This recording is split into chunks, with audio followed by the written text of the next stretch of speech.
And what I've realized in residency is that everything we learned in medical school really gives us such a strong foundation going forward for helping our patients, and that's really the main goal.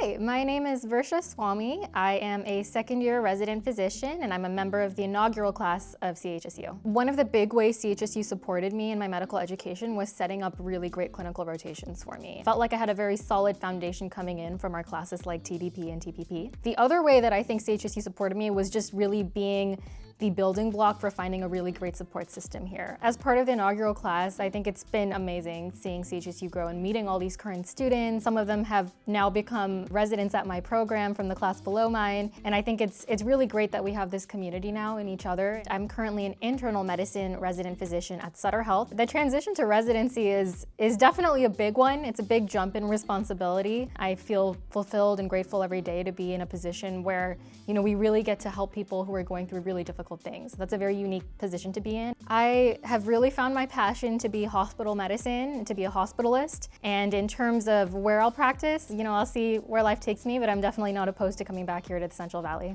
I think the advice I would give someone starting medical school would definitely be to make sure you're soaking up everything that you can. I think in medical school, it's easy to get caught up in what's the next test going to be on. And what I've realized in residency is that everything we learned in medical school really gives us such a strong foundation going forward for helping our patients, and that's really the main goal. One of my favorite parts of my med school experience was meeting my friends here, making sure to still spend time with family, and I think it's really important to keep your hobbies and keep your sanity during all of the studying that goes on. Grateful that it all worked out, and I feel that this is the field that I was meant to be in. The other way I've stayed really involved with CHSU is that I am co-president of the CHSU Alumni Association for its inaugural 2 years. So it's been exciting to stay in touch with my peers and see how they're doing throughout residency, and I'm excited to see where the association goes in the future. For all of our alumni that are also passionate about staying in touch with each other, contributing to the CHSU Alumni Network, and mentoring our current students, we would love for you to join our CHSU Alumni Association.